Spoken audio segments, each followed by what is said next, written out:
Hello and welcome to apologetics.com, the intersection of faith and reason. I'm Jacob Daniel, staff apologist with apologetics.com. 1 Peter 3:15 commands, always be prepared to give an answer to everyone who asks you to give the reason for the hope that you have, and to do this with gentleness and respect. As followers of Christ, how can we fulfill this call in a cross-cultural society and be more effective in sharing the gospel and bringing glory to Christ and his kingdom? Well, today it is my privilege to discuss this and other topics to one of the world's leading Christian apologists and author, Dr. Ravi Zacharias. Over the past 40 years, he has taken the truth of the gospel to some of the most hostile places around the world and has equipped Christians to defend their faith. God has used him to advise dignitaries, high government officials, and academicians. He has lectured in many prestigious universities, such as Harvard, Princeton, and Oxford. He is currently a guest lecturer and a senior fellow at Wycliffe Hall, Oxford University. Dr. Zacharias is founder and president of RZIM, which is headquartered in Atlanta, Georgia, and has its presence in 10 different countries. You can learn more about Dr. Zacharias, his team, and ministry at rzim.org. Dr. Zacharias, it's a pleasure to meet you. Nice Thank you so much for giving us this time. Thank you. Why is there such a great need for apologetics today? And what do you think is behind its resurgence in a postmodern culture like ours? Yeah, I think the second part of the question is more pointed for us as to why there is a resurgence. There's always been the need for apologetics, right from the beginning. The whole gospel message, designated to be the Son of God with power by the resurrection from the dead. That's the evidence that Christ gave. And all of the fulfillment of the prophecies and so on. That is also evidence to confirm and to affirm the believer and the follower. And you go through the great apologists like Justin Martyr and Augustine and come through the medieval times and into modern days, most recent one being the famed C.S. Lewis. There has always been the need for apologetics. I think, unfortunately, sometimes it took on a narrow overtone, sort of an argumentative approach, but it isn't. It's really a justification of belief, and sometimes it'll come in stories, sometimes it'll come in argument, sometimes it'll come in clarifying a truth claim. So apologetics, strictly stated, does two things. It presents a defense for the truth that is claimed and clarifies that truth for the understanding of the listener. In our times, there has been a resurgence because of the overt attacks coming from the strident anti-theists, and in a pluralistic culture where there are other worldviews, the pantheistic worldviews and so on, which became quite in vogue from the 1960s. So the clarification of truth claims and the defense of the uniqueness of Jesus Christ became very pertinent and necessary. Truth with relevance are the two critical ideas that should always be front and center, and that's what a good apologist does. I remember when we first met in Oxford in 2010, you talked about your desire to reach out to people, not just in the Western world, but also in the Middle East, Southeast Asia, and Africa. In what ways is RZIM reaching out in these nations, and are there challenges that are distinct in those places? RZIM, as Jacob has already said, began about 1984. So we are in our 29th year as we record this now, entering our 30th year. We began the first year establishing the base in Toronto, Canada. I was living there at that time. And then we moved location to Atlanta, Georgia. We still have a very powerful team in Toronto, Canada, headed by Andy Bannister, who did his doctoral work in the UK. And now total, I think, about 10 countries, ranging from the United Kingdom to Hong Kong to Turkey. Actually, we even have an office now in Shanghai, China. And then some of the more prominent settings include India and so on. So we have to engage cross-culturally and with the team. I don't think it's good to have just one voice. We have this confluence of voices. We have good historical apologists. We have evidential apologists. We have apologists who are strong in the science, like one of our adjuncts is John Lennox, who is professor of pure mathematics at Green College, Os Guinness, who is a tremendous social analyst and theorist. We've got the newest one, who's Nabil Qureshi, who is a former Muslim, is a Pakistani, American-born Pakistani Muslim convert to Jesus Christ, and with a powerful testimony. So we have all of them coming together, and boy, are we busy. This year alone, I'll be on the road 240 days. And I know I'm beginning to look like my passport picture now, which is not good news, but that's what we do. In light of all truth being God's truth, and the fact that God's truth can be found among different cultures and worldviews, where should we draw a line when it comes to seeking common grounds with people of other faiths and beliefs?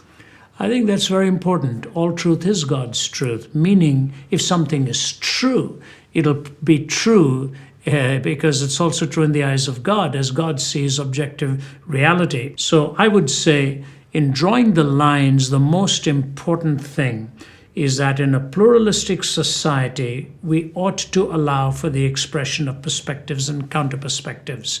But then we scrutinize those claims and bring the tests of truth, the test of correspondence, whether the statements made correspond to reality, the test of coherence, whether all of the statements claimed put together are cohesive and not erratic or contradictory and so on, and that there is a coherence to the worldview. So the lines need to be drawn in that truth will always exclude. As much as we want a wonderful worldview that where it doesn't matter what you believe, everything is okay, it's simply not. You literally have to obey the rules of the road. You have to obey the rules of law in a courtroom. You have to obey the laws of logic in argument, and truth is tested that way. Now, having said that, we should always be cordial, as you said, to give the answer with gentleness and respect, as Peter admonishes us to do. So we are in huge variety of settings, but we always respect the person who is asking the question. Respect does not necessarily mean you believe the same thing, but you are not trying to win the argument, you're trying to win the person, and that you have to do with kindness. My mother used to say, you and I both come from India. My mother had a Tamil proverb that said, when you cut off a person's nose, there's no point giving them a rose to smell. So if you're presenting the sweet savor of Christ, you have to do it in a winsome and a noble way, or it violates the very truth you're presenting. If I may be specific to a particular worldview, I remember you once mentioned that in the Middle East, people live by the logic of unforgiveness. Could you please expound on that? Yes, I think it's very fascinating. I said that in the context of what we are seeing happening in the Middle East, the constant turbulence, the constant revenge, the so-called honor killings and so on. Maybe a conversation would be appropriate here. When I was in Jerusalem a couple of years ago, a young Palestinian man and 3 other Palestinian gentlemen had taken me out for a cup of coffee in the afternoon. And this young Palestinian gentleman told me that he witnessed a conversation which in 2 to 3 minutes demonstrated the dramatic difference in the way a Muslim would respond to a question and the way a Christian would respond to the same question. He said, Brother Andrew was in conversation with a sheikh, a prominent sheikh, and the sheikh had ordered the revenge killings of 8 Israelis to avenge the death of 4 Palestinians that had been killed. So it was all front and center in the news. So Brother Andrew looked at him and said, who made you the executioner of the world? And he looked at Brother Andrew and he said, I'm not an executioner, I'm merely an instrument of God's justice. So Brother Andrew paused and looked at him and he said, what place then is there in your life for forgiveness? And the sheikh paused and without batting an eyelid said, forgiveness is only for those who deserve it. And this young Palestinian guy looks at me and says, what do you think of that?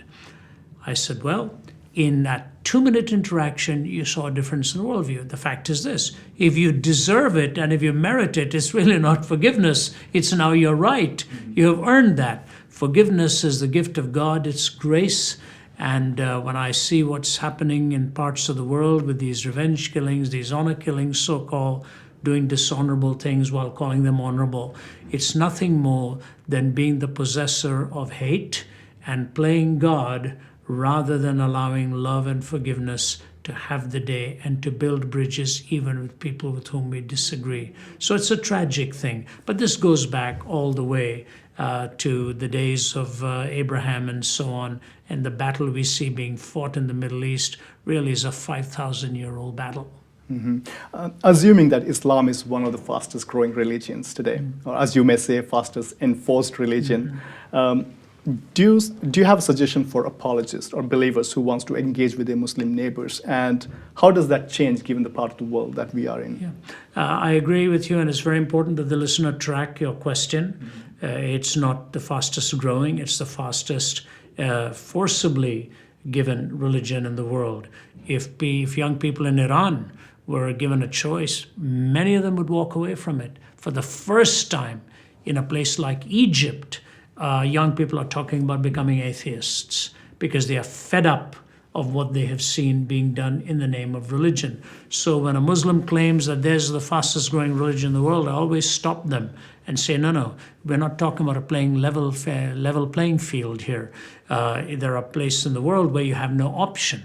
If you do opt out of it, you do so not without impunity. Your family is threatened. If you critique the faith, in many places your life becomes unsafe and so on.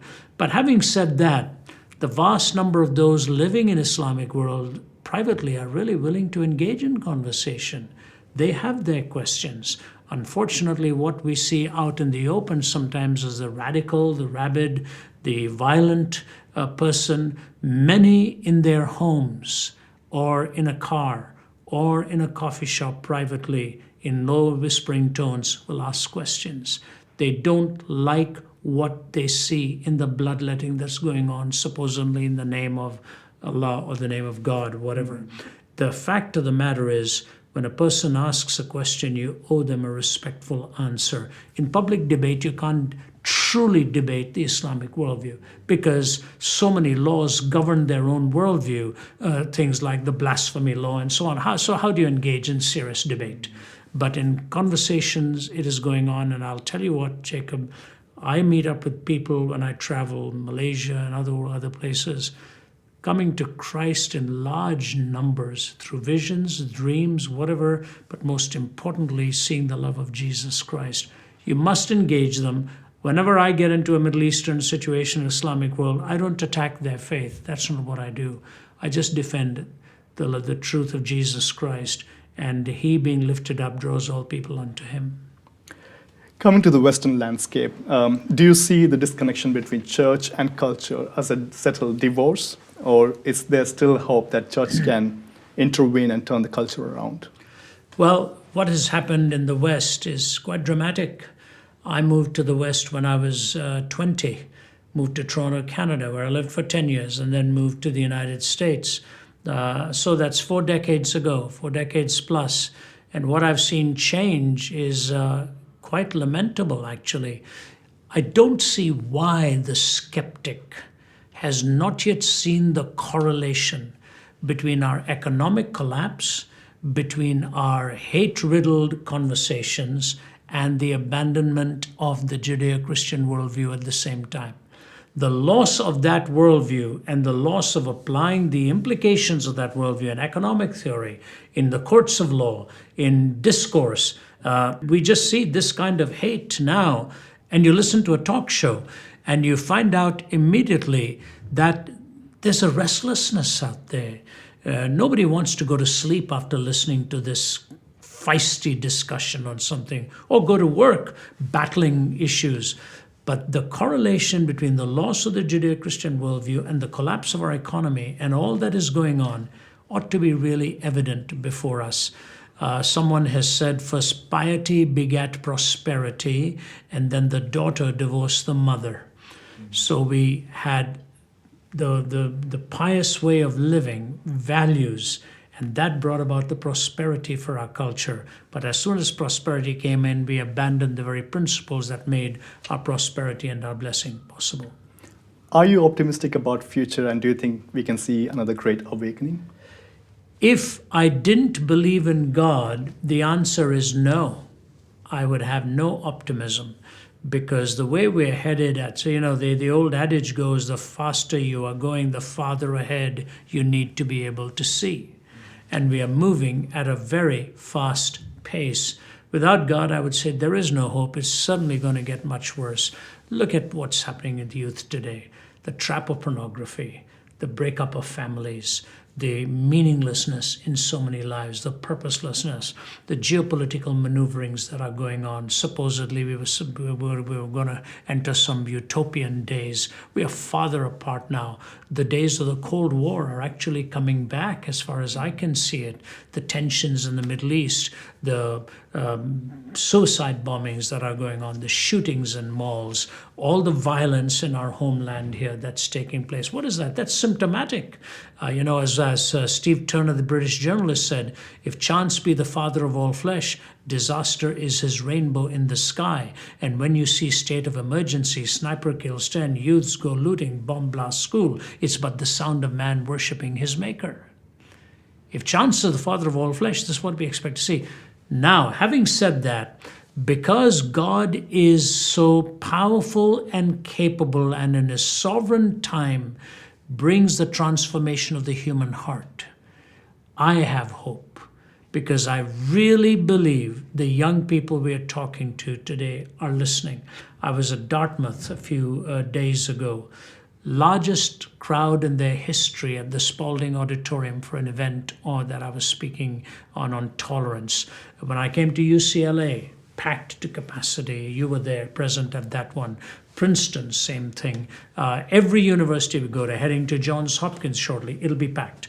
So what I want to say to you is there is hope, because the human heart can be transformed, and we are always just one reformer away from dramatic change in culture.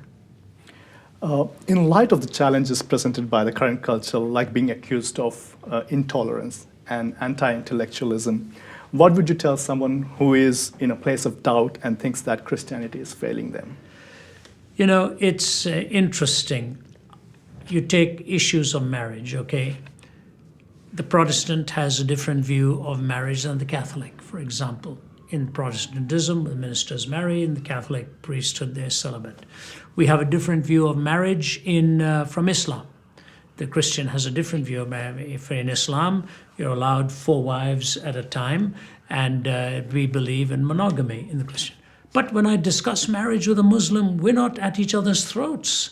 We talk about it, we discuss it, we try to see why we hold on to the view. When as a minister I will talk to a Catholic priest about marriage, we're not at each other's throats. We respect one another even though we have disagreement. I don't understand what has happened in a secular setting where if you discuss the sanctity of marriage, all of a sudden it is so hostile and so adversarial. So where is the intolerance? The intolerance on these matters is really not coming in religious contexts. I have, coming up in January of 2014, I'm going to speak at the Mormon Tabernacle again. I have serious doctrinal differences with the Mormon faith. But I'll be speaking at Brigham Young, I'll be speaking at the Mormon Tabernacle. They will be there, they'll be packed, and they listen to what you believe and why you believe it. Why can't we do that?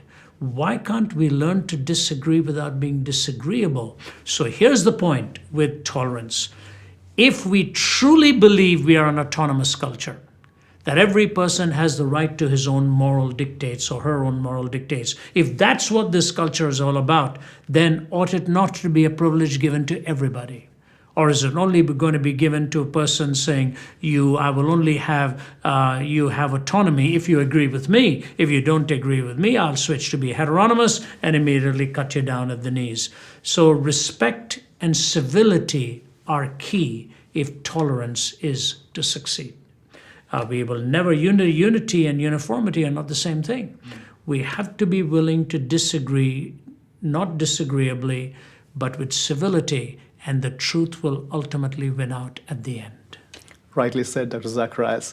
There are many around the world who look to you and your ministry as an example. Is there something that you would like to share with them?